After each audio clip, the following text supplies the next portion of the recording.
Welcome to Leak Thoughts, and in a world where racism does not translate to the real world, and I think that's beautiful. Shout out to Chud the Bodybuilder. Do you know about this Chud the Bodybuilder issue? No. Chud the Bodybuilder, he is a racist streamer type internet personality fucking dork, and basically his whole thing is rage baiting minorities and filming it.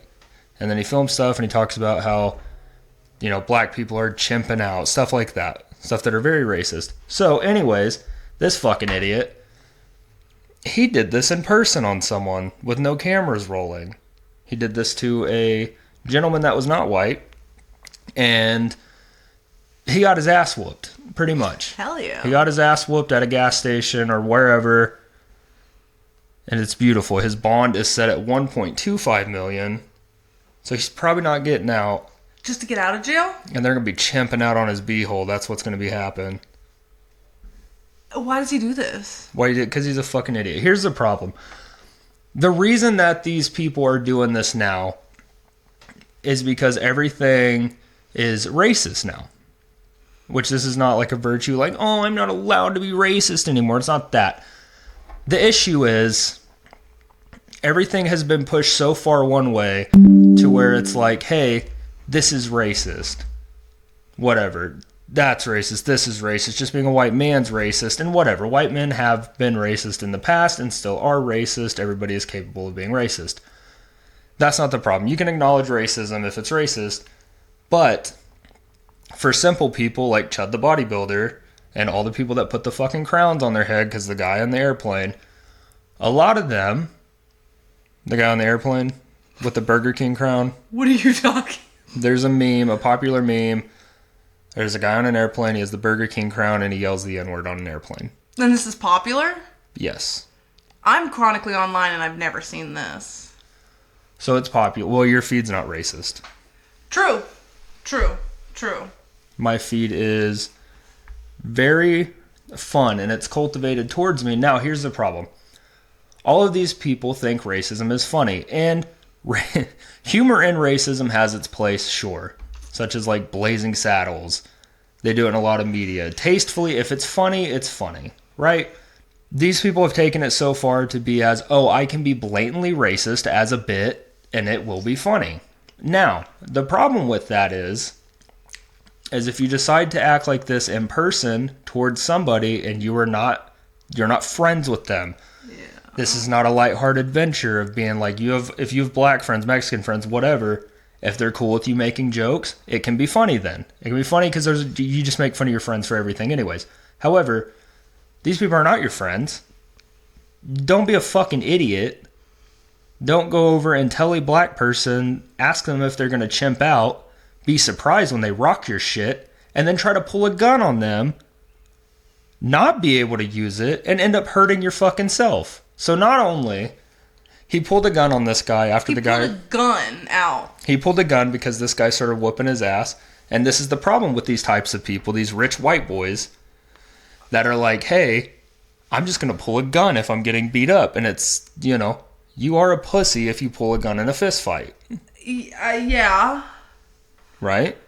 So, pulls the gun, gets a shot off, and from the article I read, grazed the guy or he got him. Nothing critical, which shooting someone's fucking ridiculous anyways, but nothing critical happened to the guy per se. Both of them ended up in the hospital. So he got a shit rock and then he shot himself after being racist. He shot himself on accident, though. He shot himself on accident. Not like a suicide. Not like a suicide. He should probably commit suicide, but... No, for sure. If you're gonna be racist, you should know how to fight. That's it. Your daddy's money's not gonna save you forever. Daddy's money's not gonna save you forever. There's time and place for everything. Right. There's time and place. You are not on your Discord. You are not on your Twitch. You're not on Instagram making the other fucking retard white guys be like, oh, racism. You're not on that. That's real life, and you got your fucking ass whooped. And then you tried to pull a weapon, which is insane. You started that fight, you pull a weapon, you're a bitch. And then You shoot your fucking self, you idiot. And now you're not going to get out of jail until you pay that $1.25 million bond, which I hope doesn't fucking happen. And on top of that, the guy that he shot is a veteran. So he actually did shoot the guy. Like, the guy got shot. Yeah, but both of them Where survived. did he shoot himself? I don't know. It just says that they shot themselves. They wouldn't release anything from the hospital as of now. Either way, Chud the bodybuilder fucked around and Found out. Which is something that happens in Tulsa comedy quite often, and then when they find out, they cry wolf and be like, this person's a colossal asshole. Speaking of white men, what do you hate about white men? Everything. I think it's crazy that we started with racism and we never got into who I am. This is Cheyenne Walker. This is Cheyenne Walker, local comedian. She has a YouTube channel. She does all kinds of stuff. We're going to plug your info later. Started just ranting. And then you're like, what do you hate about white men? And it's like, no, didn't even ask my name. This is the pod. We get to the point. We get to the point in this podcast. White men. Well, I don't think that my hatred for men is very specific to just white men. It's just men in general. I'm making a complete what of myself, Mr. Krabs? I'm making a complete what of myself, Mr. Krabs. But you know me. This is the note. Get closer to the mic. I'm sorry. But you know I'm not a hater. Cheyenne Walker, not a natural born hater. Not a natural born hater with somebody that is probably the most hateful person. I don't think you're very hateful. You don't think I'm very hateful? Not towards me. Not towards you. I'm not hateful towards Cheyenne. I'm not hateful towards Cheyenne and people that are nice to me when I'm nice to them first. Now, the problem with white men... the problem with white men, where can we start? The problem with white men is... Fuck. I don't want this to sound like a libtard... One of them damn libtard podcasts about white men bad. Just two white people get on the mic. To be fair, I don't think I'm allowed to have a podcast talking about why men are bad because I've never been accused of rape. However, white men... I feel like this is a crazy pod for me to be on. White men, this is leaked thoughts. White men have the audacity, because they know they can get away with it most of the time, except for Chud the bodybuilder, who got his shit rocked, rightfully so. 1.2 million. White men do get away with a lot. And here's the problem. Take Judd the bodybuilder. Goddamn building bodies out of what? Is his God-given name Chud? No, Chud is like a fucking internet thing. Yeah, I was gonna say it's an internet thing. That dipshit kids say.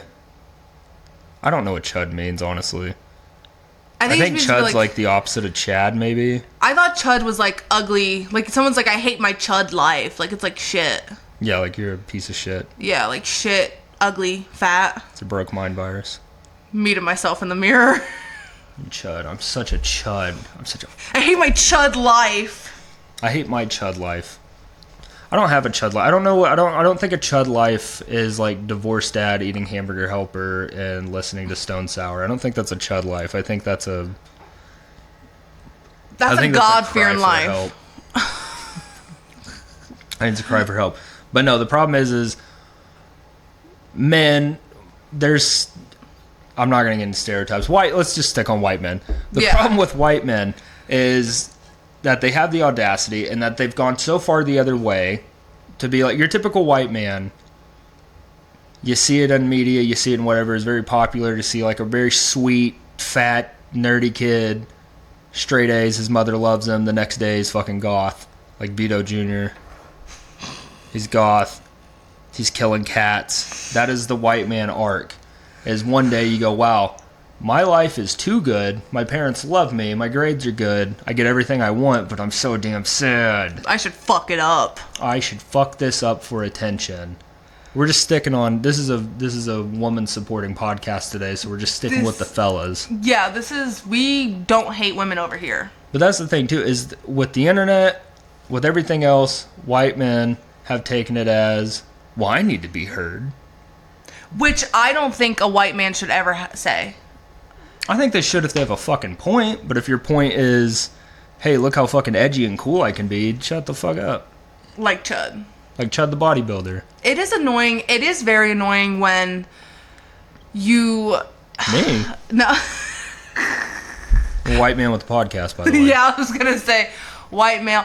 Well, because, like, you see the meme all over the internet where it's like, yes, we did need another podcast with more white men talking about opinions. And by memes, you mean John McMillan calming that on my reel. Catch him May 30th at Luxus Rap Studio. Elevate your ride. Bada bing, bada boom. There is merch. He gives me revival preacher vibes. That's what he gives me. Like he's going to go to a small church in rural America. Oh, and teach them some shit. Teaching some shit about the Lord. To the youth. And thick white women. The Lord and thick white women do go hand in hand. You know, and that's a topic that nobody really wants to get into. I think if you want to be a God-fearing man, you have to have a thick white woman. That's it. You have to get you a fat white woman. And I'm terrified of God. You know what I mean? You think I'm a fat white woman? I think you're a fat white woman. I said thick white woman. You know what I mean? No, I don't know what you mean. Can of corn. Let me get a can of corn. We're driving from the marble slab. Yeah, I'm going to justify. So we went to the marble slab. Okay, I've never been. Individually, both got our own ice creams. And on the way out of there, you go, we need a can of corn. No, I didn't. We need a can of corn. I didn't say that. Let's rank all the times you've been a man. Speaking of white men. White men, Cheyenne Walker. What is number 2? Number 2, we are at a Vietnamese coffee shop. Number 2, we are at a Vietnamese... Now, here's the deal about Cheyenne. She is a performer. She is a performer. She is an entertainer. She looks at me at this Vietnamese coffee shop and goes, "You gonna fry that chicken up later?" We gonna fry that chicken up later? She doesn't sound like that. She doesn't sound like that. She's a lady. And no. She'll be a sweet lady. She'll be like, "Wow, thank you for getting me marble slab. Do you think we could run to the store? I need a can of corn. Because we're going to make some of them elote tacos. That's what we're going to make. We're going to have us a couple quesadillas and some elote." I can't help it. It just comes out of me. Like, I do try. Okay, so I do have a lower register of my voice that I don't often use because it is my natural voice. And usually people are like, "Wow, she's very manly" when I use it. So I use a higher register. And then when I go to the lower register, you call me a man. Which is why I don't use it. We're going to get a can of corn. A can of corn. We need less minorities. I didn't say that. Why is every homeless person in Broken Arrow black? I never said that. They're not allowed. But wait, you can cut this out if you want. But I was at my friend's apartment complex, and I was getting out of the car, and there was like this girl playing outside. She's probably like 12 or 13, but she wanted to talk to me, and they're very friendly kids in the neighborhood, so I was going to talk back to her. But when she spoke to me, the first thought I had was, I didn't know there was black special needs people.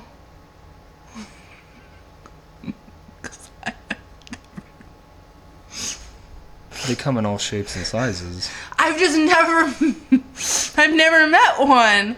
I went to school. I have family that's special needs, and they're white. And like when I went to school, like all the special needs children were white. I'm being so for real. I just assumed that black people had like overcome. That's because you grew up in a sundown town. No, I didn't. Bristow, America. No, I didn't. That's not a sundown town. It's not. Lots of minorities there. Mm-hmm. We love minorities. Bristow is the best minorities. We have all the minorities. But I didn't know that they came in black. You didn't know they came in other flavors. Mm-hmm. Yeah, have you ever met one that loves Naruto? No, but I did go to school with this special needs kid that really loved Elvis, and he was convinced he was Elvis and that he would actually dress up as Elvis at school and perform. Yeah, anytime someone's obsessed with Elvis, they are special needs. Yeah, when someone's obsessed with Elvis, Naruto, or Cookie Monster at an unhealthy age. They are. Let's say Cookie Monster is a clear-cut sign of teenage pregnancy. I don't know that they're special needs. They're just drinking Code Red Mountain Dew at 8 in the morning. Did you know Code Red Mountain Dew was cherry flavored? Yeah, that's where the red comes from. I don't know. I do feel like if you walk out of the gas station with Code Red Mountain Dew, they are allowed to accuse you of stealing. Now, I think sober people have pioneered the Mountain Dew. Have pioneered the Mountain Dews. They're doing the Mountain Don'ts. They've pioneered the Mountain Dews. Now, if somebody drinks Mountain Dew, you know they're on methadone or they beat their children. Or both. Or both. Anybody that drinks Mountain Dew. Now, mind you, there's other classes. There's someone that drinks Baja Blast. They're fun. That's fun. You get Baja Blast at Taco Bell. It's a good time. No, and that's actually something, that's a hill I'll die on. I don't like people that drink Mountain Dew Baja Blast. You don't like Mountain Dew Baja Blast? No. You don't have to like it. I hate all the hype around it. Anybody who's too diehard for a soda is cringe. Yeah, they're called drug addicts. Yeah. No, it's cringe. People that like Baja Blast have cotton mouth so bad they need to actually electrically shock their mouth. Did you That's see why they drink Baja Blast. Did you see that Taco Bell? It was not too long ago. They released a Baja Blast pie. I did see that. Which that's like fattivities. Fattivities, yeah. Eating at Taco Bell is fattivities. No. Yeah. That's drunk high-tivities. If you eat it sober, it's fattivities. No, yeah. If you're eating Taco Bell sober every single day for months at my last job, because it was the only food. It was the only food place that was by my last job. But, to be fair, I didn't eat it because I loved it. I ate it out of necessity. That's different. Yeah, but, like, I've never been, like, sitting there like, wow, I'm craving Taco Bell and I've been sober. No. You don't ever crave it sober. If you crave it sober, you're a psychopath. And actually, I have something to go against you. And this is something that you're actually going to hate. I hate Taco Bueno. That's been leaked thoughts with Dalen Young. Cheyenne will never return. Taco Bueno, speak your truth, queen. Taco Bueno is Dalen's favorite restaurant for no absolute reason. They're terrible. First of all, their menu is bad. I went to Taco Bueno today. Not only did I try to, and I know I just said I don't like it, but you have to hear me out. It was the only place open. And I went to the Taco Bueno, and first of all, I go to order, and I order a mucho tostada. Okay? It's on the menu. And the lady proceeds to scream at me over the intercom, being like, I don't know what that is. First of all, bitch, it's on the menu. Second of all, lower your tone. So I didn't speak to her because I didn't like the way she was speaking. She then lowered her voice and goes, I don't know what you're talking about. And I said, the mucho tostada, it's on the menu. And she was like, okay, whatever. So then I get up to the window hoping to get my tostada because that's what I ordered. And the guy, instead of taking my money, proceeds to itch his back on the window. So when I pull up the window, all I see is his back, and he's just like a bear, just itching himself. And then he proceeds to turn around and see me. He doesn't even open the fucking window. He doesn't even open the window to get the money. He's staring at me like I'm in the wrong. And then when he finally takes my money, I pay for it, and then he goes, you ordered the burrito, right? No, I didn't order the burrito. I ordered the mucho tostada. And by the time we actually argued it through, he gives me my food and he gives me my tea, which, by the way, I ordered a sweet tea, and they proceeded to tell me we don't have sweet tea, we have half-cut tea. First of all, bitch, half-cut tea is half unsweet, half sweet. So how do you not have sweet tea? Second of all, they gave it to me sweet as shit. So it wasn't a half-cut tea at all, which made me more mad because I wanted a sweet tea, but when I got told I had a half-cut tea, I was actually kind of excited because I like a half-cut tea. I'm so pissed about this.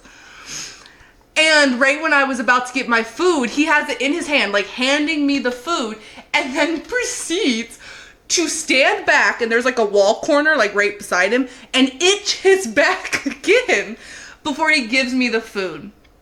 Now, on to the review of the food. The food was terrible. I'm actually not gonna lie, it was actually okay.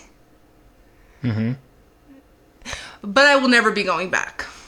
I will never be going back fuck Taco Bueno here and now. If they become a sponsor of your podcast, I won't be changing. So you ordered an obscure thing at a Taco Bueno in a small town. Hold on. It's on the menu. An obscure thing. Yeah, but like it's on the menu, but it's not. Like it's in big fucking words says mucho tostada. That's because the people in Sand Springs can't read. But so you ordered an item that nobody's ever ordered at Taco Bueno before. That's one of those items That's one of those items where it's like the fucking McDonald's chicken tenders. Like it's on the menu, but if you order it, they're gonna be mad. Okay. I used to work at McDonald's and I ran that shit like the Navy. And I sold tenders more than anything else. Especially when they were tossing them. You ever had them when they were tossing them in the barbecue? When'd you work there? I worked there from when I was about 16 to about 19. So when they were new? Mm-hmm. Yeah, so that's why. You ordered tenders now. McDonald's will tell you to fuck right off. Do they still have tenders? Exactly. I don't think I actually eat at McDonald's very often. Either way, that's not the point. The point is Taco Bueno. Fuck Taco Bueno. Taco Bueno is good for two things. Taco Bueno is for muchachos and bean burritos. Past that, you're doing too much. And you can't have that, and that's fine. You're a gluten enthusiast, a gluten-free enthusiast. A little radical, some would say. A little radical gluten-free enthusiast. But, however, Taco Bueno is made for bean burritos, muchachos, occasionally a hard shell taco, and if you really want to get to the nitty-gritty, Taco Bueno is made for the party combo, which is 2 party burritos. This is a fat-ass thing to say. 2 party burritos, 2 party tacos, and a drink. That's what Taco Bueno's for. That's big activities. Mm-hmm. No, it's like going to a Mexican restaurant, getting a cheeseburger, and being like, why is this not the same? Actually, first of all, Mexican places, if they have like a cheeseburger and french fries on the menu, they're actually pretty good. So take that back. Right. Second of all, fuck Taco Bueno. That's okay. I've never had a good experience at Taco Bueno. Now, to be fair, Taco Bell's not much better. I love Taco Bell food, but the service is also terrible. Like, you go in there and you ask for extra sauce, they will spit in your eye. You're expecting too much out of Bueno. I just expect someone to read the menu. They can't read. They work at Taco Bueno. That is actually quite valid. Let me explain. Can I explain to you why I love Taco Bueno when it's bad service? Sure. Can I plead my case? It's okay for you to not like things. No, I'll hear you out. Here's why I like Taco Bueno when it's bad service. You get a bean burrito. There's a pissed off teenager in there. He doesn't want to be there. Mm-hmm. Maybe he just got rejected from some girl at school that was probably out of his league, and some 27-year-old man swooped her up. He's mad about it. His parents found his weed. The problem is he gets the tortilla. He gives you the bigger tortilla that he's not supposed to. Because Taco Bueno, I will bitch this about Taco Bueno. They will slip in a party burrito when you order a regular bean burrito. They will slip you a smaller one and expect you to like it. However, Taco Bueno, you get the big tortilla. Pissed off teenager, you got to go to a bad part of town. They're so mad, they're taking it out on your burrito. They take the beans, just scoop it with their hands, slam it on there. They look. His boss is like, Jeremy, somebody's got to fill the salsa bar. And he's like, you fucking bitch. Slams another one on there just because he's so mad. And he's taking it out on you, but really this is a good thing. Burrito's a little sloppy. He's not paying attention. He's glaring at his boss. He's putting too much sauce on it. Mm-hmm. And then he rolls it sloppily. And then it's just a monstrosity of loose tortilla, loose labiaed tortilla. Ugh. And why would you say that? Loose flat tortilla and beans, and it's just fucking God, it's good. He's just just crunches it with his hands, maybe runs it through the meat grease to be like, this fat fuck will hate this, and then it's delicious. It's wonderful. Now, no Tex-Mex place is as good as Taco Mayo. And okay, so if you want to be accurate, Taco Bueno is not my favorite. It's the only one. It's the only thing available. Taco Mayo. Taco Mayo is the absolute godsend to this earth, and I love that you brought that up because I've gotten the mucho tostada from Taco Bueno multiple times. Usually that bitch is loaded, okay? Like you said, they don't care about their inventory or their lives. I got a party tostada. Meanwhile, the price is drastically different. It's like a $3 upcharge to get the mucho. Now, I'm a mucho fat bitch. I want everything on it. And it didn't. It was the tiniest little tostada. It just had beans. It had nothing else on it. And I had to take it because, you know what? I waited 30 minutes in line for that food, and I was almost late for my lunch break. So I had to take what I got, go to work, eat it sadly. Someone walked down the street and saw me shoving it in my mouth. And then they asked for help. Can I tell you this? That is not something that I don't think I'm capable of explaining, nor am I going to. Nor am I going to explain. But I do love Taco Mayo. Taco Bueno is not a Sunday place to eat. Taco Bueno is a weekday place to eat because that's when the adults work there. Do you love Taco Mayo more than me? Well, I mean, know your limits. But have you ever listen to me. Have you ever got the burrito? No. The Mexicali burrito at Taco Mayo. Well, you can't because it's flour, but you get the Mexicali burrito. Well, I actually did used to eat them before I was gluten-free. You unwrap it a little bit, dump them locos in there, close it back up, hit it with the sauce. I used to eat the Mexicali or whatever, that burrito That's all what I the meant, time. the Mexicali burrito. Did I say that? Yeah, you said it. Oh, okay. I just didn't, I don't know if that's what it's called, but I used to eat it all the time and then I would puke after. And then I was like... That's part of the fun. It's great for purging. And if you want to be skinny, because I was skinny then, because I was just puking everything up because I can't eat gluten. I will say, I don't think that tostada was gluten-free. Usually they're naturally gluten-free. I don't think it was, because I did immediately destroy the bathroom. I know you don't like when I talk about it. I'm sorry. The me not enjoying talk about is not because I have an incurable condition. I know, okay. I didn't say anything. I'm explaining myself because you just made me look like I beat you when the camera's off. He does. I know you don't like it. I know you don't like me talking about it, but I have to say it. I have to get it out. The point is, it's not that it's just my significant other. I don't like when anybody talks about it. I am a But you woman. talk about it. That's different, dude. That's different. That's just ball. That's white men for you. That's ball. Double standard. You don't know ball. I know ball. It has been previously said on the internet that I'm only allowed to give other people a hard time and nobody else can. The first time I brought up I had a stomach disorder, like when we first started dating, I brought up I had a stomach disorder and you said, ew. Like, I confided in him something that I really had never told people before. I was like, hey, it's incurable. Like, I have this disorder. I've went to a gastroenterologist. They can't do anything for me. And you went, ew. Like, didn't say anything else. So I just had to be like, okay. Mind you, this is the first day we were eating pancakes.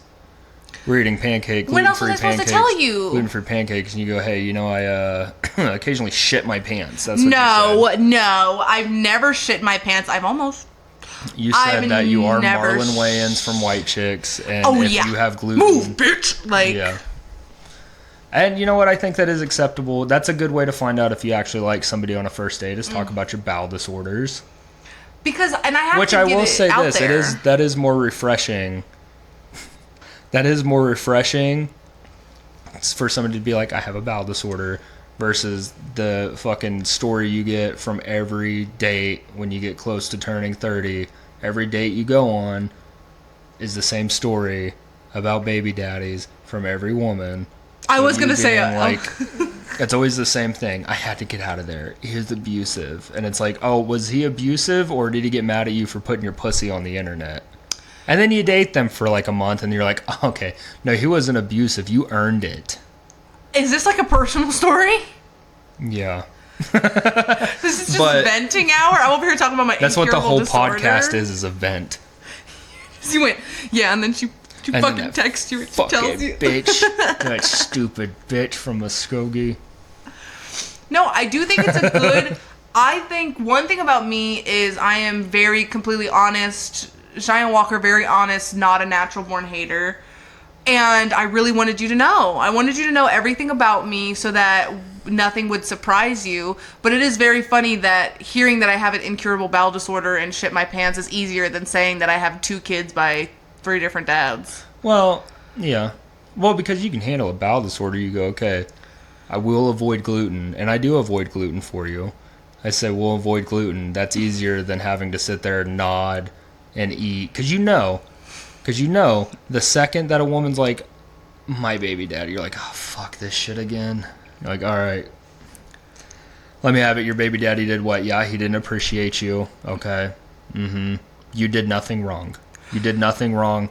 It's all your baby daddy. You definitely were not a psycho bitch. You're definitely not the worst person that's ever existed. It is your baby daddy's fault. I'm sure he did lock you in the storm cellar. I'm sure he did.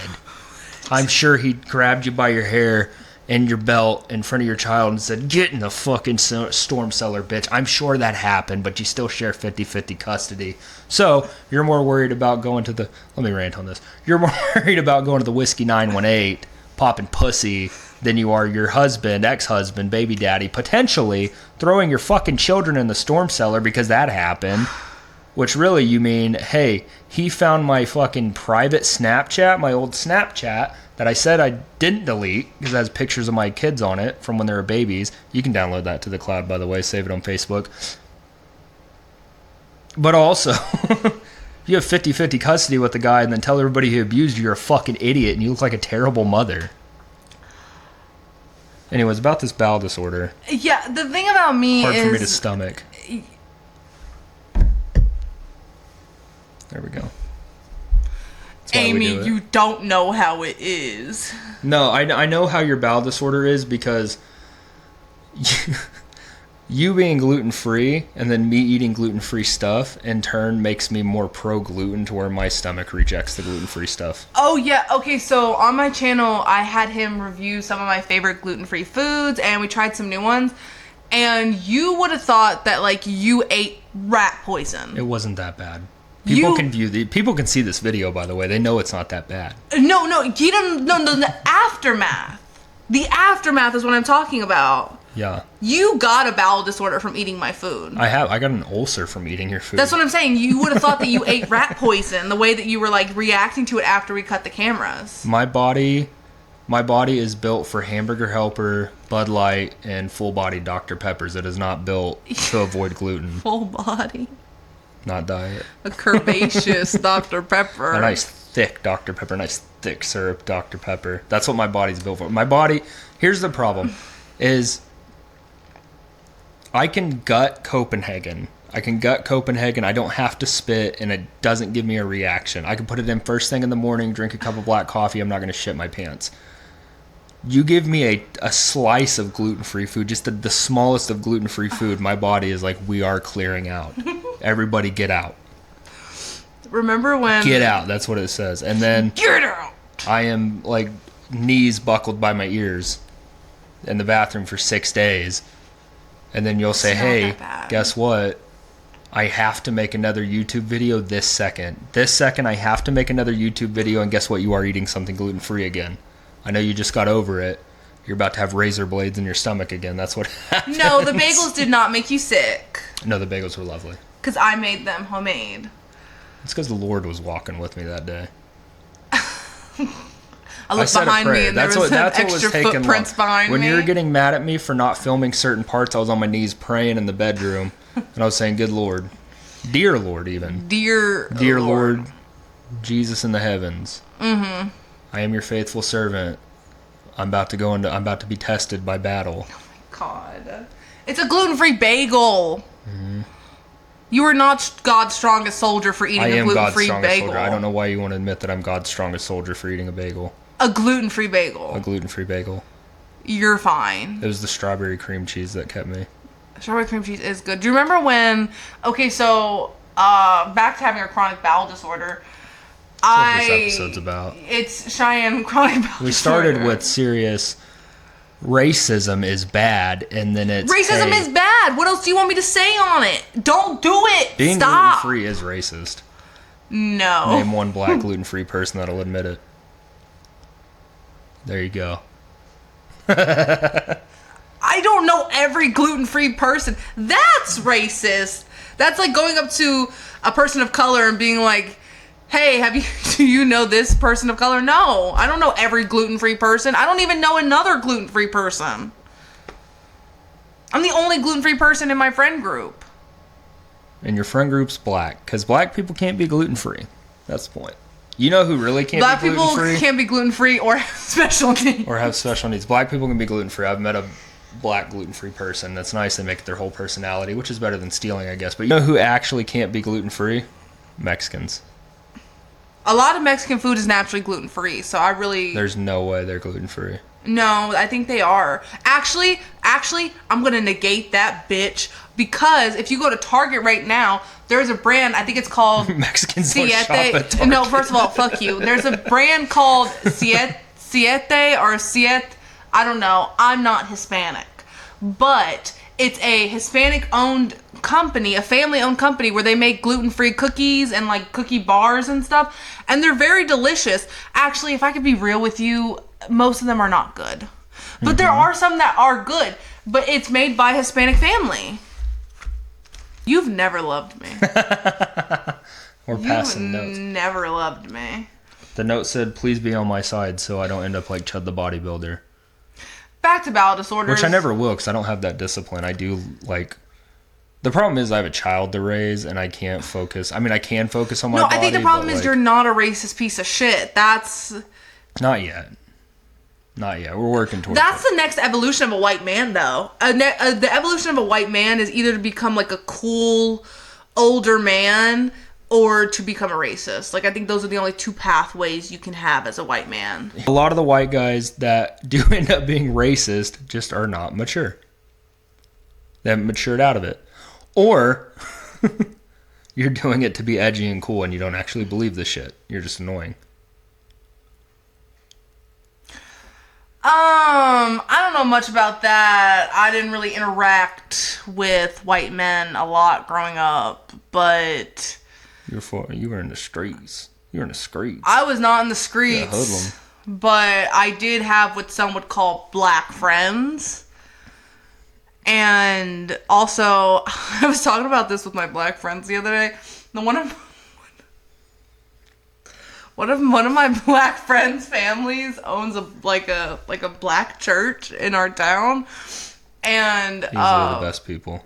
Easily the best people. Black church people, best people. But my grandfather, who was white, he died. Disgusting. And he died. Oh. He died, and he was best friends with the preacher at the church, who was a black man. Funeral at a black church. So mind you, there was about 5 white people, which is my family, and a lot of black people. And it was the best food and the best experience of my life. It was very fun. You shouldn't say, put the fun in funeral. You shouldn't say it was fun, but we were talking about this at a Cheddar's in OKC with your family. I was just telling them about that experience, and then we looked over and there was a table of a black family just glaring at us. Well, yeah, they wanted to talk to you about it. I loved it. It was a great experience. I hope when I die, I can have my funeral at a black church.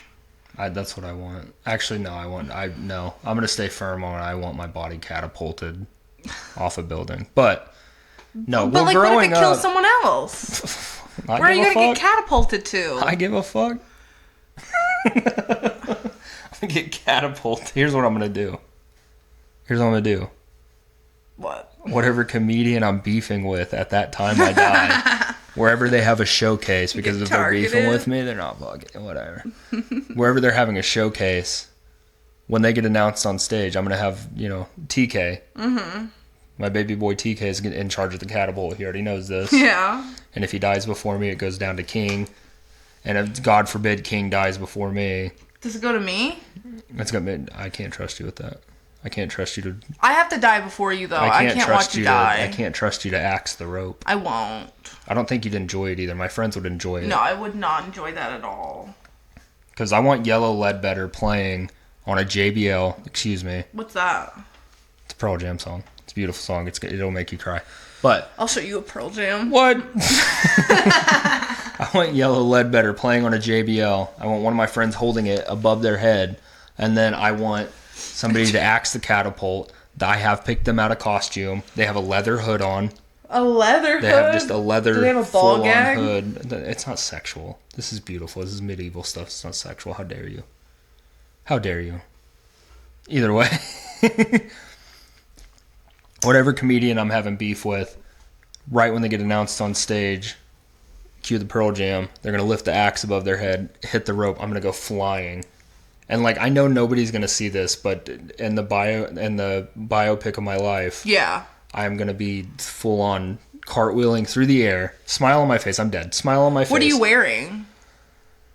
Their merch. Head to toe, their merch, yeah.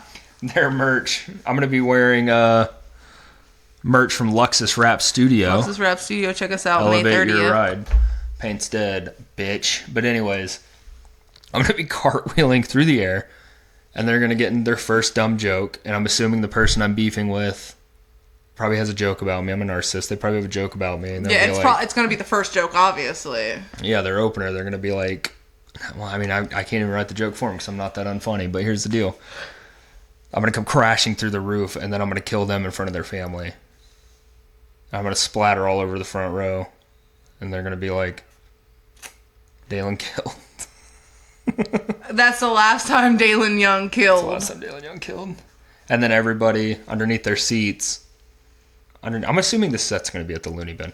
Underneath their seats, there are going to be little mason jars, little tiny mason jars. They're going to get a little fragment of me, put it in a jar, and they're going to put it on their mantle. And then when their grandkids come years down the road, yeah, they're going to be like, what is that? And he's going to be like, sit down, I got to tell you the ballad. The ballad of Dalen Young. He purposely started beefs and sabotage relationships with people so he could say he's right. Yeah. He will never admit to that, but he can't now because he's in a fragment of a piece on our mantle. We also, every jar mm-hmm. is going to have a vinyl silhouette of Leroy on the jar, so you know what it is. You have to insert a picture of Leroy. I'm going to insert a picture of Leroy. But either way, they're going to tell their grandchildren, they're going to say, this was the most mediocre comedian in Tulsa, and he went out with a bang. And they're going to be like, what was his best joke? And they're going to be like, I don't remember. You'd be so heavy. You'd be so I'd be heavy, so heavy? dead. You would kill the crowd. People get heavier when they die. I know, but people get heavier when they die. You think I'm going to blanket the crowd? No, but I'm being so for real. Like whenever you think I'm going to be so pumped to juices? Like every time I've been around a dead body, they're way heavier than they were alive. Yeah, dead weight's heviver. But you think they're going to put in me? You think we're going to put rocks in me? It would be like Hiroshima. I would instead of formaldehyde. It would decimate Looney Bin. That'd be great. Nobody would have a jar. The police would be like, "Why are there jars?" And they're like going through the rubbish. And then they're gonna turn around and there's gonna be a new rookie police officer that happens to be trans. There's gonna be a trans rookie police officer. They're gonna be in tears and they're gonna go, "He was my favorite." And they're like this. They take off their glasses. They're like, "This is so beautiful." They go, where's his velos? He can't do comedy without his velos. Where's his velos and his Bud Light? Where's his Bud Light and velos? He can't do comedy without his velos. He went on the catapult. He really elevated his ride. What is one thing that you need to do comedy? Like, if you do not have this, you cannot do comedy. Delusion. Me personally? Yeah, like, what's me the personally, one thing? I have to... Do you want me to be so for real? I mean, do you want me to be completely honest? real. I have to put myself in a bad mood to do comedy. You do love to go sit by yourself and get pissed. I have to, and that's kind of just And then you hit me. I've never hit you. Because I'll be like, "I love you, baby. Can you please give me a kiss before you go on stage?" And you're like, "Shut up." No, I've never done that. Now I have been like, "Hey, can you give me a second?" It's the same thing. Yeah, basically. But no, in order to do comedy for me, I have to have nicotine, but that's just a normal daily. I have to have nicotine to do everything. You freaked out. We couldn't go get ice cream because he was like, "Where are my velos? We're gonna eat ice cream. We don't need the velos." It's different. It's a different hit. But either way, I have to. Well, it's all about like getting in the mindset. Like when you do a show, you like to be fun, have a good time because your set is fun and it's a good time. My set, I'm just fucking, I'm ranting. That's where most of my jokes come from, is me being mad about something. So I have to be in that mindset. Yeah. Basically being like, and it's kind of bad because before I go on stage, I'll sit there, I'll make myself mad over stuff that's happened in the past. You do. You get so. I look And over I'll sit and there you're so and I'll be pissed. glaring. I lock it. I get ready for comedy the same way I'd get ready for Like a UFC fight. Yeah, the same way I'd get ready for like motocross or football. I would like football in the locker room. I would be in my locker. If somebody talked to me, I would spaz on them because I have to. Like the problem with me is I have to get into character of what I'm doing. Like I have to be mad because, and that's where it comes from too. Because when I do crowd work, I am gonna argue with somebody. Y'all like catfish? What y'all been catching? We're talking catfish. What have y'all been catching? That never happened. You literally screamed at people and be like, y'all like catfish? Trying to eat. It is every time that you try to get in like that angry headspace before a show, I imagine the host comes over to you and me and they're like, how's it going, Dalen? And you have like a football helmet on and I'm grabbing the cage like, you ready for this? You ready for this? Well, that I have to get, and which isn't completely true either, because when we do the Luxus shows are weird because... Well, you're producing it. Really, my only friend there typically, minus the time like TK's been there, you're my girlfriend, but really the only time like at Luxus, I'm literally just performing for Beneke, honestly. Yeah, because Beneke's like, can you do this joke, please, please, please? Yeah, Beneke wants to hear one joke every time, and I manage to fit it in. But, like, that's the thing. Like, I know what makes Beneke laugh, because I've known him forever. And so, when I'm at Luxus, I'm just super comfortable, and I'm basically just talking to friends, essentially. Which I think makes the best show. Like, I think that's why, like, yes, I'm very fun and energetic on stage, but that's because I'm talking to everybody like they're my friend. Yeah. Which is a downfall, though, because sometimes I leave out parts of bits because I'm like, oh, they already know it, and mind you, they don't. They've never heard this bit, so I'm just like... Which is one of your bits that you like to tell people that you said I would lock you in the bathroom if you ever said again. You literally... But I referenced that off of 2 shows in a row. Hold on. 2 shows in a row. That does well. It does well. The 2 shows in a row that I was referencing that on, you didn't explain the bit before you told it. But instead of telling... This is now like couples therapy. But instead of saying like, hey, Cheyenne, I think next time you do it, explain it more, you said...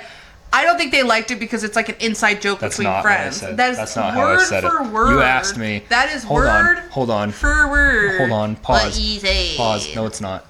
1, I don't talk like that. 2. That is actually how you sound. No, that was so flamboyant. Am I gay? I might be gay.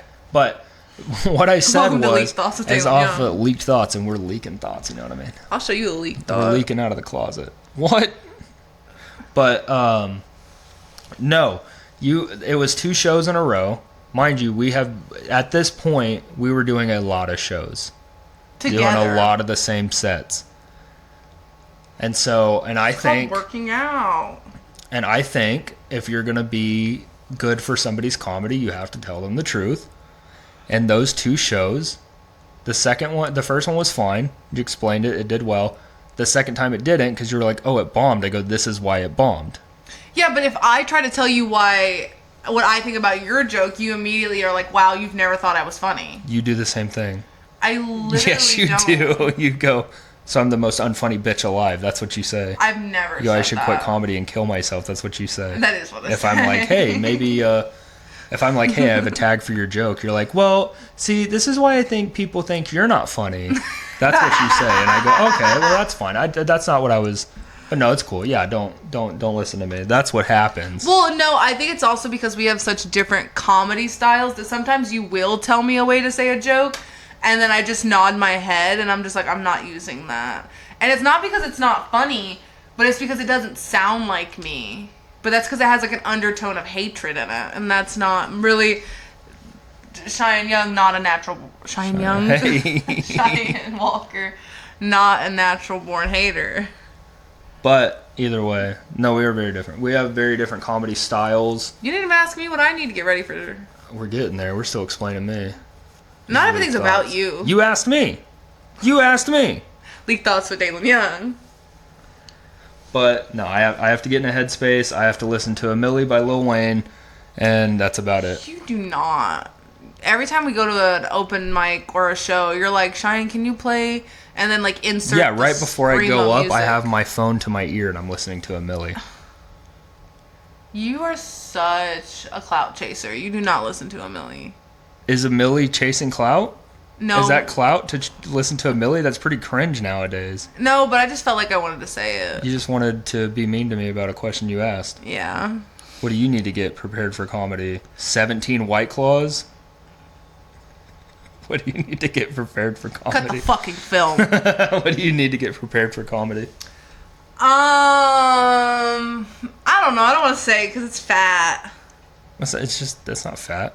So shows are always at night, obviously. I have to have dinner. I'm being so for real. If I'm hungry, I'm pissed. You know me. The two things I need to do comedy, I need to have dinner. I have to eat. I'm going to be pissed if I don't eat. Second thing, I have to pace. I have very bad anxiety and OCD. And if you do not let me pace before I get on stage, I can't get the energy out before I get on stage. Like, you need to be in a corner hating everything. I need to be... So, like, imagine we're on a show together. He's in one corner pissed. Like, he's in one corner hyping up. He's got the UFC gloves on. He's hitting his head. He's like, getting ready. And then I'm in the other corner, like, quite literally listening to Chappell Roan and, like, pacing back and forth, like very girly pop. And then I look over and I go, I love you. And then Dalen's writing and he looks up and he goes, like, doesn't even like fully interact with me. But that's how different we are. I have to pace. You know me. You see me. I got caught one time preparing for a show. Somebody walked into the bathroom and I thought I was alone. Were you in the mirror? I was in the hands mirror. on the mirror, just. No, I was like, because I couldn't. A milli. I couldn't get into that headspace because people kept talking to me and I kept getting free drinks and people like I don't. And that's the problem. No, listen, people like Dalen Young and give him no, free they don't stuff. like Dalen Young. No. But the problem is I was trying to do my thing. I go to the bathroom and I'm in the mirror and I'm going, "You're fucking pussy, you unfunny piece of shit." And somebody walked in. I looked, and like I think I was on the verge of making myself cry. And we made eye contact, and I go, "Get out." And then they were like, "Okay." And they just like slowly shut the door, and I was like, "Everybody fucking hates you." And then they were like, "Oh, it was before Bounty Lounge, not Bounty Lounge." They closed the door, and you go back to the mirror. You're like, "Everyone, fuck." That's what I did. It was before. It was before I headlined Uncle Bentley's. I'm trying to think. Was I on that show? Yeah, you were on that show. Oh, yeah, because you were in the you were writing. And then I got on stage and hit a fucking heater of a set. You were over, yeah, because I was trying to talk to Dalen, and you know me, I'm at the bar drinking Young and Turnt 24, and I look over and I'm like to Dalen, and he has this little notebook and pen, and he's just like, imagine like steam's coming out of his ears and his fucking nose, and like couldn't. No, I have to get mad before a set. I don't know why. I think it's the same concept as it's all nerves. It's all about nerves, and if I'm in a bad mood, I'm focused on what I have to do. And that's why it works. Yeah. Whereas you need to be in a good headspace. Yeah, I have to be in a good headspace. Like, if I'm really... Well, I guess not, because I was performing after some pretty traumatic stuff in my life. Like, quite literally the week after doing a show, after, you know, what some would say the worst summer ever, which was last summer. It was not a good time for you. It was not a good time for me. That was a tough time. That was the worst summer ever recorded, and I ended up doing a show a week after, and I do think my pacing does help me get in the mindset, because, like, it is one of those things that, it's like the corny thing that you hear that, like, oh, the comedians are all depressed and all this, which is true. We're all very mentally ill and very depressed. Not me. But I think some of my best shows were directly after the worst part of my life. Like, and I think that's because I genuinely was trying so hard to be happy. And in turn, I was doing great performances because I was focusing solely on the good in my life, and then like get off stage and like start crying and wanting to die. But like while on stage, fine. You're also the only comedian that actually has real problems. I wouldn't say that. I do think I am. If I would say any other Tulsa comedian, specifically Tulsa, I don't know other regions because I've never I don't think that. extended hung out. I'll say it. I don't give a fuck. But there are plenty of Tulsa comedians I don't endorse that they'll just be like, wow, somebody misgendered me. And then you'll be like, wow, I'm having a terrible life. And they'll be like, mine's worse. It is. I don't like to play the Pain Olympics because I do think that everyone deals with their issues differently. Everyone is upset by different things. Like it's all like a spectrum, right? Like autism, which is prevalent in comedy. But it's a spectrum, you know, grief and everything. But there was a point, and I still feel bad about this. But like after the worst summer ever, I remember somebody was trying to tell me like, oh yeah, like I haven't been doing comedy. I haven't really been going out because I just been like a little sad. And I was like, oh damn, like what's going on, dude? Like I'm really like trying to help this guy. And he was like, nothing really, you know, just like regular life. Like I just really don't. I'm just sad. And I'm like, that's it? Like do you work a lot? And they're like, no. And meanwhile, me working so much. And I'm like, okay. And I'm like, okay, yeah, that's fine. And then they started complaining about Everything. the problem is it's like too specific. But they started complaining about something in their life that is, to me, mental illness is, I have a lot of it. And I don't let that be a reason that I get held back, nor do I let that be a reason why I have to be an insufferable human being. But this person was letting their mental health make them a insufferable human being, and they were just like, yeah, it's so hard now that I have this newfound diagnosis, and I'm over here like, I just had the worst summer ever. And they're like, what happened? And I'm like, I did have to watch my father die. And they were like, when? And I was like, about a couple weeks ago. And they were like, oh my god. And I was like, not to play the Pain Olympics. Worst summer ever. This is the same type of person that'll turn around to a friend group that they said they're not friends with and be like, haha, did you know this happened? It's those type of people. I know who you're talking about. Yeah. But either way. But also, I don't play the Pain Olympics. Like, honestly, if someone's sad just because they're sad does not mean that I'm not allowed to be sad. Doesn't mean that they're not allowed to be sad. I just don't like, I've been having a pretty bad time since I was about 21. Pretty bad summers, and last summer was the worst summer recorded in history for me.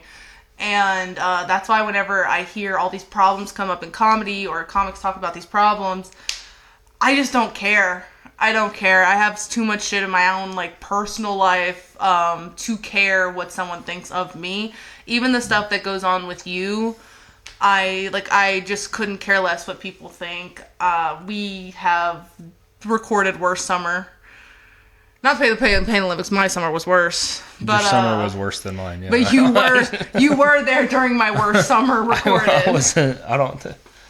I want to rewind this and be like, did I say that mine was also bad? I don't think I had a bad time. You were like, actually, I was thriving. Meanwhile, me like sobbing. I had normal things I was mad about. But I do think that comedy really did help me overcome a lot of stuff. But after the worst summer ever, like I think if I would have actually taken time off, like I have taken time off recently, for mental health and for work reasons. But I do think that if I would have taken the time off after the worst summer ever, I would have been in a worse spot. Yeah.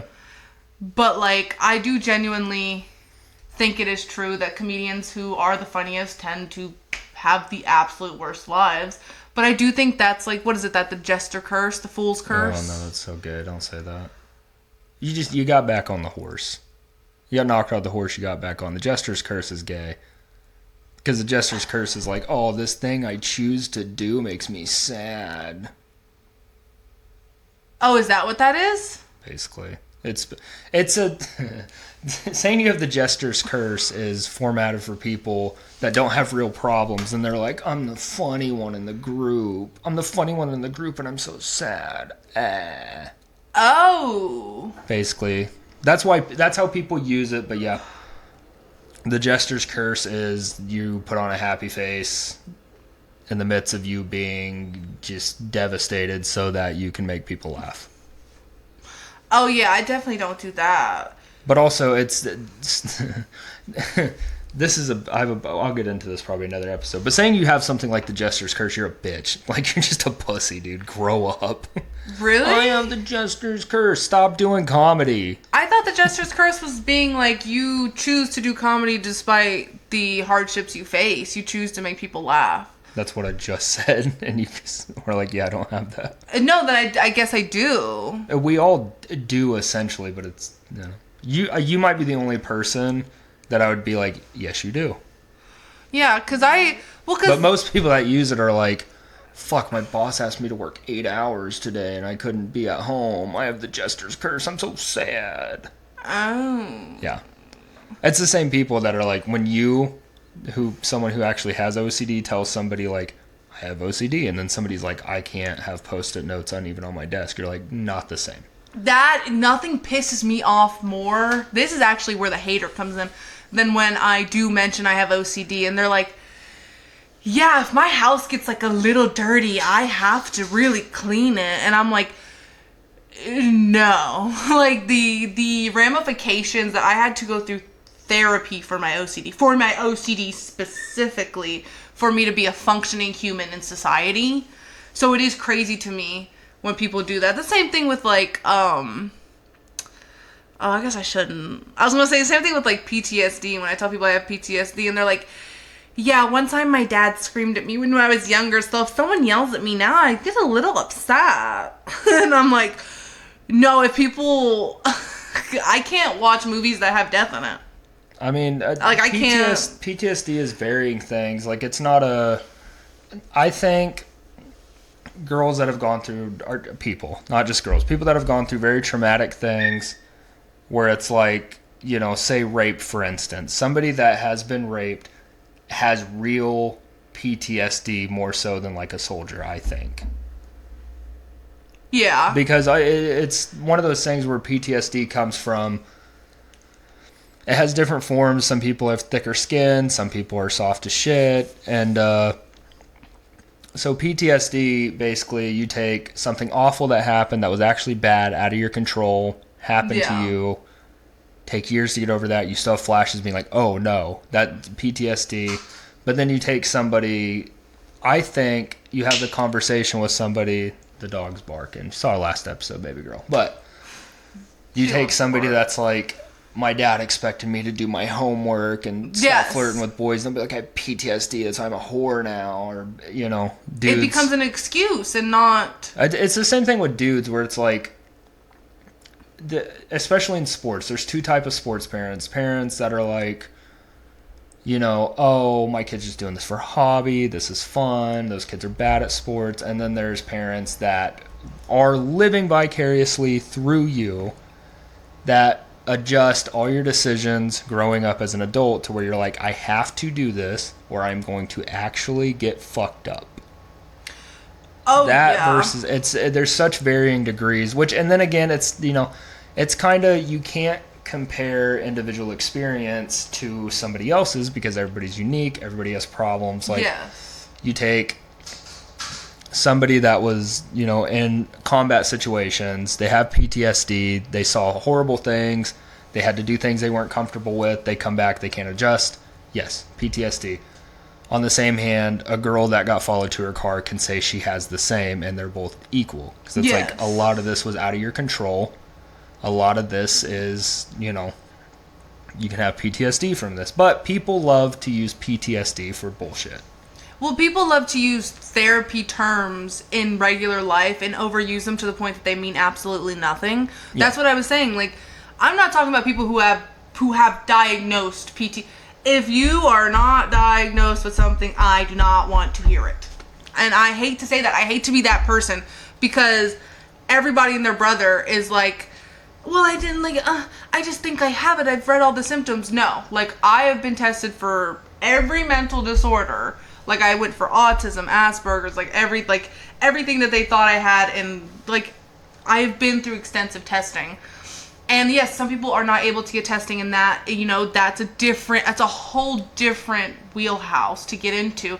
But my personal experience is what I talk about, where I will confide in someone that I have, like, a PTSD, and they will be like, yeah, like, it's really hard for me to do something. And I'm like, why? And it's, like, the most mundane thing. Now, could that be PTSD for them? Yes. Yes, it can be. But then they want to hear mine, and I tell them, and then they're like, oh. Yeah. Or they were like, well, yeah, so, and then they adjust their story. Yeah, and then they make their story worse. And they're like, well, actually, I didn't tell you the full thing. Actually, there's more to the story. And it's like, no, there's more to the story because I told you how. I didn't tell you the full thing. I just remembered. I actually was in Fallujah. Did you know that? I had cholera. I actually was on Epstein's Island. I actually was a child slave. Which there is a Tulsa comedian that if you tell them anything, you can be like, hey, for instance, you can be like, oh, I'm a veteran. They'll be like, I ran weapons for the cartel. And it's like, no, you didn't. No, you fucking didn't. Shut the fuck up. I was a drug mule. I was a drug mule for the cartel. You're like, no, you weren't. You'll be like, I deliver things. Well, no, I'm not going to say where I work. But you'll be like, I deliver things for a living, put those together. I deliver letters for a living, and they'll be like, I had 6,000 packages one day. And it's like, no, you didn't. No, you didn't, because the company I works for takes most of your packages, so you didn't. Well, no, and it's also like, I don't like people who have to one-up, because that's my experience, especially when I talk about my OCD, is like, I will be like, oh, I have OCD, this is why things are the way they are. And they're like I said, they'll be like, oh yeah, if my house isn't clean, I'm just like a mess. Yeah. And I'm like, no, if I don't do my rituals every single day, I will think that somebody's going to kill me, and I won't be able to sleep or breathe or do anything. And I will go into a state of psychosis. And they're like, yeah, well, like, actually, I didn't tell you that if I don't clean my house, I can't eat. And I'm like, huh? That's the same thing. And I'm like, I went to extensive years of therapy for this. I was like, like, what? Like, you don't have to one-up me. There's no me. When I tell someone my experience, it's not to one-up them. It's to share, because I do think that sharing your experiences, it is what helps make you feel less alone in this world. Me speaking out about my mental illnesses and about my life experiences has made me heal a lot faster than when I kept it all inside and I didn't tell anybody I had any of these things. Because my friends didn't know for years that I had these things. They didn't know that I was going to therapy for them. They didn't know I was medicated for them. Like, I just didn't want to worry anyone. But now that I actually speak out about it, my friends open up to me about symptoms of their depression or their anxiety, or that they think that they might want to get checked for, having OCD or maybe having these other things. And that is the only reason I share my experiences, is so that people can feel heard and not feel so lonely in this world. Because I felt so lonely not knowing anyone who had as severe OCD as I did. Sponsored by Luxus Rap Studio. Sponsored by Luxus Rap Studio. This did get a little heartfelt, but that's heartfelt. It's good. But that's because I do We're want leaking thoughts. Those are my leaked thoughts, and also, this isn't to dog anyone who has mental illness. Obviously, we're both very mentally ill people. It's just to say that maybe don't use therapy terms like they are literally any regular word. Like, really choose what you're saying wisely, because there is nothing more annoying than hearing someone say that they have about 45 disorders that they've never seen a doctor for, and they only have about 2 symptoms of. Well, it's fun. It's fun TikTok disorders that make you interesting. That's what pisses me off, TikTok disorders. And I love TikTok. I'm 24 young and turned, baby. I love TikTok. But nothing is more annoying than seeing the mental illnesses I have being glorified on TikTok as if it's some cute thing to have. Yeah. Like, there was some guy on TikTok that was talking about how he likes girls who have PTSD because it makes him feel like a hero that he can help solve problems.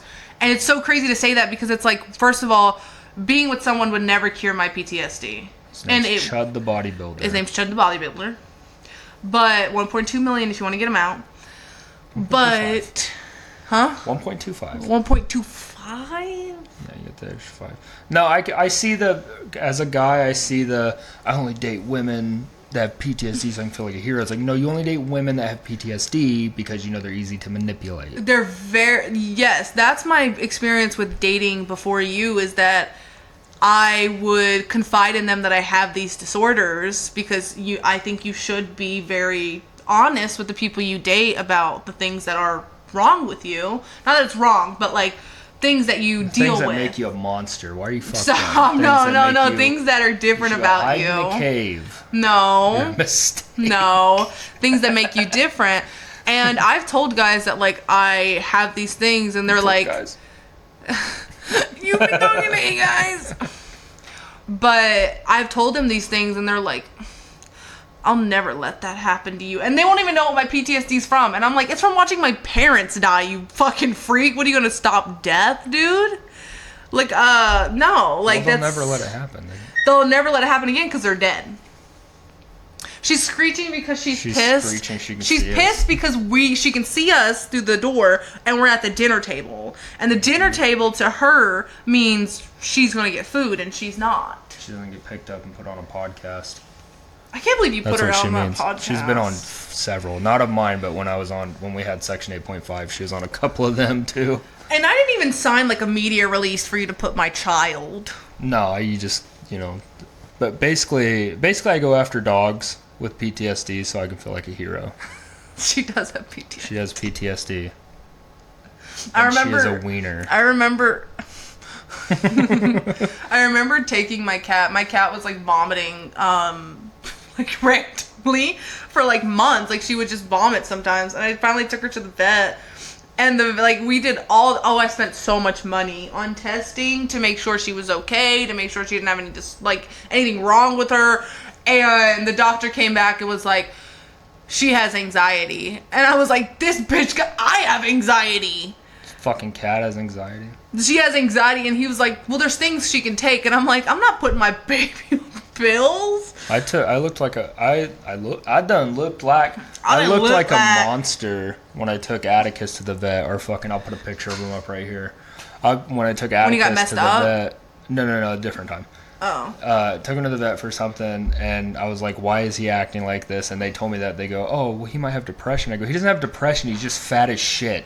And then the vet looked at me like this dog is a human child and was like, you can't say those words. I go, he doesn't speak English. She covered his ears. Yeah, and he was why like, would you say that? Fat, he's a corgi mix. And I'm like, he's fat as shit. He's a fat mix, bro. He ate an entire bag of shredded cheese. That's why he's feeling down right now. He's not depressed. He can't stop. I remember I took my fat cat. It's a boy fat cat.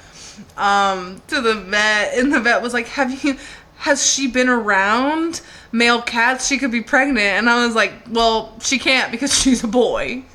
Bigot.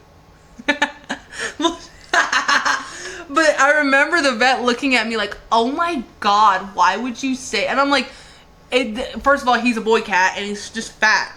Like, I literally put him on a diet, and he's fat, pregnant boy cat. He's a primordial pouch, but like he doesn't lose weight. Like, he's on a diet. It's his stature. He's born like that. He's big boned. He's a boy pussy.